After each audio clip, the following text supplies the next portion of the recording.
자, 기나긴 긴축의 터널을 지나온 세계 각국의 시선이 미국의 연방준비제도에 쏠려 있다라는 그런 내용인데요. 금리 인상 행렬이 종착점에 이제 거의 다 이르렀다는 해석이 나오고 있기도 하지만 각국 중앙은행들의 맏형격인 미국의 페드가요, 좀처럼 이 긴축 종료 신호를 보내지 않기 때문이라는 건데요. 먼저 최근의 뉴스 기사를 한번 볼게요. 연방준비제도 이 연준이죠. 페드에서 인사들이 최근 발표되는 각종 지표가 고무적이긴 하지만 금리를 인하하기 전에는 인플레이션이 냉각되고 있음을 나타내는 추가 증거가 필요하다라고 입을 모았다라는 그런 얘기죠. 이 블룸버그 통신인데요. 세인트루이스 연방준비은행의 총재가 한 행사 연설을 통해서 금리 인하가 이제 적절한지에 대한 확신을 갖기 전에 인플레이션이 둔화하고 수요가 완화되고 공급이 확대되는지에 대한 진행 여부, 진행 수준을 지켜봐야 한다라고 말한 거죠. 이 밖에도요. 여러 연준 인사들의 언급들이요. 이와 괴를 같이 하는 그런 언급들이 있었다는 것이고 이들을 종합해 볼 때 연준이 금리 인하를 서두르지 않을 것으로 보인다라고 블룸버그 통신이 분석한 거죠. 아무튼 이와 같은 페드의 움직임 하나하나에 세계의 시선이 쏠립니다. 일부 국가들은요. 미국보다 앞서서 금리 인하에 나서고 있기도 합니다만 대다수의 국가들은 이 미국의 물가 지표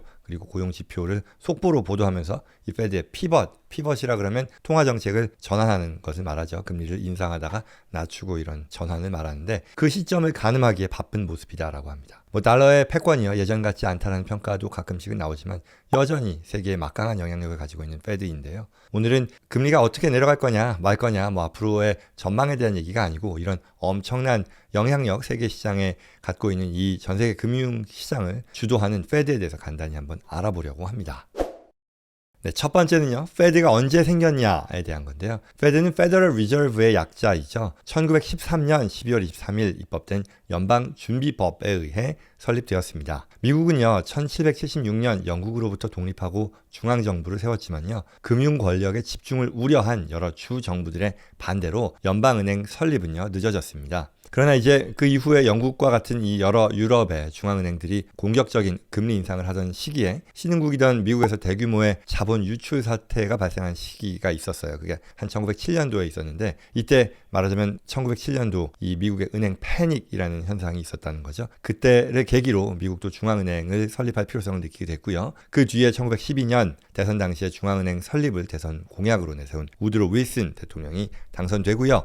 그 다음 13년도에 연방준비법을 승인하면서 페드 설립의 법적인 근거를 마련했다라고 합니다. 두 번째 질문으로 페드는 왜 중앙은행 센트럴뱅크라고 불리지 않느냐라는 건데요. 다른 나라들처럼 중앙은행이라고 짓지 않고 페더럴 리저브라고 연방준비제도라고 명명한 이유는요. 설립할 당시에 미국이 페드에 부여한 첫 번째 역할이 이 상업은행들이 해왔던 이 준비금, 리저브를 보관하는 것이었기 때문이다라고 합니다. 당시에는요, 그때까지는 미국의 상업은행들이요, 중앙은행 없이 중앙은행의 역할을 대신한 거죠. 여러 상업은행들이 서로 다른 상업은행의 준비금을 서로 예치해주는 그런 구조를 가지고 있었습니다.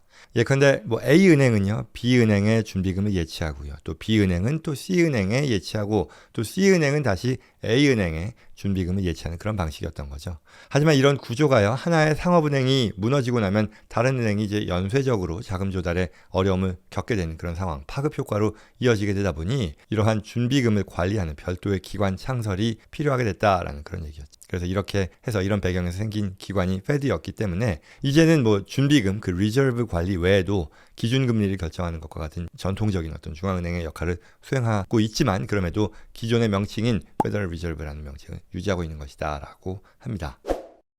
세 번째로요. 페드의 역할은요. 미국의 중앙은행이죠. 통화정책의 세 가지 도구라고 할 수 있는 공개시장 조작, 그리고 할인율, 그리고 지급 준비율을 통제합니다. 페드는 세 개의 기구로 구성되어 있는데요. 연방준비제도 이사회, FRB라고 하죠. 그리고 연방공개시장위원회, 우리가 자주 얘기하는 FOMC하는 그 공개시장위원회가 있고요. 그리고 연방준비은행, 연은 세 가지의 기구로 구성되어 있습니다. 이 중에 FRB는요, 페드의 최고 의사결정 기구로서 두 가지랍니다. 중앙은행이 시중은행에 대출을 해줄 때 적용하는 금리인 할인율과 그리고 시중은행이 중앙은행에 의무적으로 예치해야 되는 그 지급 준비금 요건을 결정합니다. 그리고 FOMC는요, 기준금리 결정과 같은 공개시장 운영을 맡고 있죠. 1년에 8차례 회의를 여는데요. 이 FOMC 미팅을 열죠. 그리고 세 번째로 연은은요, 미국 전역을 12개 연방준비구로 나눈 다음에 그 각 구에서요, 가장 중요한 도시 12곳에 설립한 은행으로 구성되어 있습니다. 각 지역에서요, 금융의 안정성을 유지하고 통화 공급을 조절하는 그런 역할을 하죠.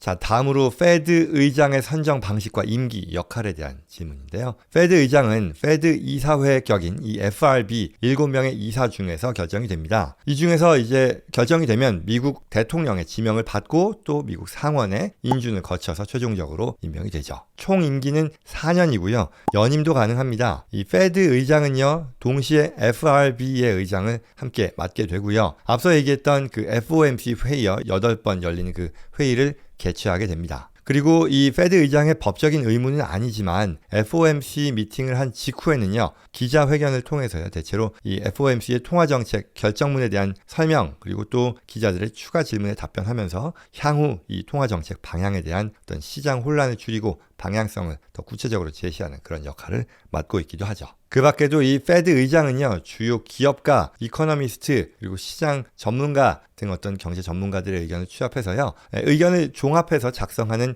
이 경제 동향 보고서인 베이지북, 이게 처음에 나올 때 베이지색 컬러 커버로 나와서 베이지북이라고 불렀는데요, 매년 8차례 발행하는 그런 의무도 가지고 있습니다. 또 이 현재의 경제 상태, 그리고 또 통화정책의 방향에 대한 보고서를 의회에도요, 매년 2차례 제출하고요, 이를 증언하기 위해 의회에 출석하는 그런 의무도 있습니다.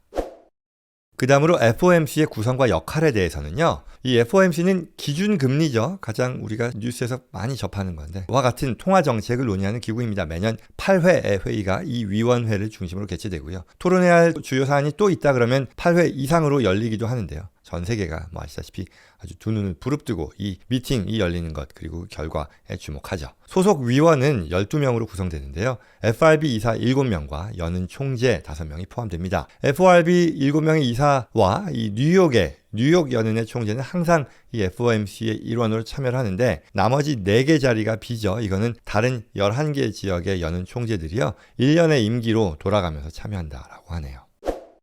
다음으로 페드 기준금리 결정의 주요 기준은요, 말하자면 기준금리 지금 5.25, 5.5 얘기하는 그런 그 기준금리인데, 페드의 통화정책의 이 주요 목적에 따라, 목표의 달성 여부에 따라서 조절을 하게 되는 거죠. 두 가지 목표가 있는데요, 바로 고용과 물가입니다. 다시 말해 장기 성장을 위한 최대 고용, maximum employment 이고요. 그리고 두 번째는 안정적인 물가 달성, stable prices라고 하는데, 연간 2%를 물가 달성의 목표치로 삼고 있고요. 이러한 기준에서 이 통화정책을 평가하고 집행한다라고 보는 거죠. 한국을 포함한 이 대부분의 국가의 중앙은행들이 이 통화정책의 목적을요, 특히 이제 이 두 번째인 물가 안정에 두고 있는데요. 페드 같은 경우는 물가 안정과 더불어 이 맥시멈 인플로이먼트에 대한 것도 그에 못지않게 중심을 두고 평가를 한다라고 합니다. 이에 따라서요, 기준금리를 결정하는 FOMC에서 물가와 고용 지표 당연히 중요하게 보는데, 물가 지표로는요, 소비자 물가지수 CPI 지수라고 하죠. 그리고 개인 소비자 지출 물가지수 PCE 지수라고 하는데요. 이걸 유심히 살펴보게 되고요. 고용 분야에서는요, 비농업 고용지수 NFP와 또 이제 주로 많이 보는 거지, 신규 실업수당 청구 건수 등을 살펴보면서 중요한 어떤 판단의 근거로 반영하게 됩니다. 그 다음으로 앞으로 이 미국의 금리 전망에 대해서는요, 앞서 잠깐 말씀드린 것처럼 현재 미국의 기준금리가 5.25에서 5.5%에 달하고 있죠. 이건 지난해 9월 이후에 FOMC에서 6차례 연속으로 동결된 건데요. 2001년 이후 가장 높은 수준입니다. 이 금리가요. 그렇지만 이 금리를 언제 내릴 것인지가 계속해서 금년 들어서 관심이었잖아요. 시장의 최근의 예측은 당분간 이 같은 고금리 상태가 계속될 것이다 라고 전망을 하고 있죠. 앞서 그 기사 소개에서도 말씀드렸듯이 1분기에 실망스러운 어떤 물가 지표라던가 아니면 미 경제의 어떤 강한 모멘텀을 가리키는 지표를 지적하면서 인플레이션이 이 2% 앞서 말씀드린 그 안정적인 물가 달성을 위한 목표 인플레이션 지수죠. 이게 2%로 지속적으로 향한다는 어떤 확신이 더 필요하다. 그게 없으면은 예전에 예상했었던 것보다도 더 오래 금리 인하가 지연될 수 있겠다라고 평가를 한 거죠. 심지어는 몇몇 매파 성향의 이 FOMC 위원들은요, 이러한 상황이 계속되면 금리를 인상하는 상황 상황까지도 감안해야 된다라고 주장을 하는 상황이죠. 뭐 아무튼 금리 인하로 이어지기 위해서는 물가 그리고 고용에 대해서 연준이 원하는 방향으로 움직여야 된다라는 그런 얘기입니다.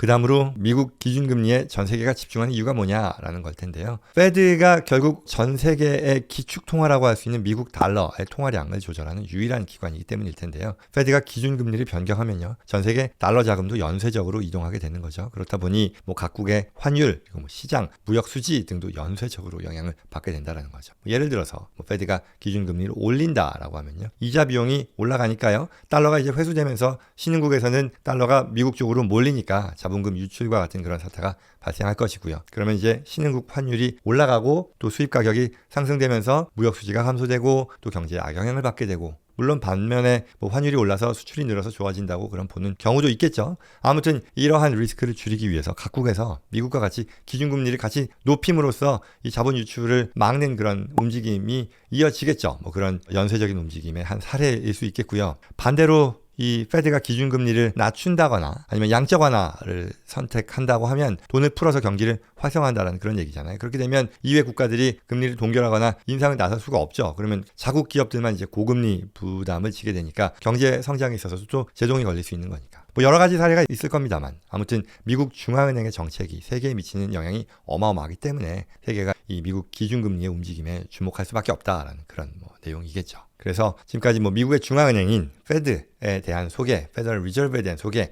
역사적인 배경, 세계 경제에 미치는 영향력, 왜 그렇게 세계에서 페드의 움직임에 주목하는지 등에 대한 내용이었습니다. 각국이 페드와 디커플링하는 상황도 사실 최근에는 나오고 있죠. 그 각국의 중앙은행이 페드의 통화 정책과 다른 길을 간다라는 것은 국가별 어떤 물가의 둔화 속도라던가 또는 뭐 다른 그런 부분들이 다르고 또 경제 체력도 이 차이가 적지 않기 때문일 텐데요. 미국의 기준금리 인하 시점만 계속해서 기다리기에는 이 자국의 경제 부담감이 커지면서 국제적인 여건보다 자국의 경제 상황을 더 신경 쓰고 챙기고 나서는 그런 상황이 반영되는 거다라고 할 수 있을 텐데요. 아무튼 뭐 그럼에도 가장 중요한 역할을 하는 이 페드에 대한 소개일 테고요. 여러분들 뭐 투자나 경제 활동에 있어서 가장 큰 영향을 미치는 기관이 뉴스일 테니까요. 앞으로 이 전개되는 이런 그 언론 기사들 잘 살펴보셔야겠습니다.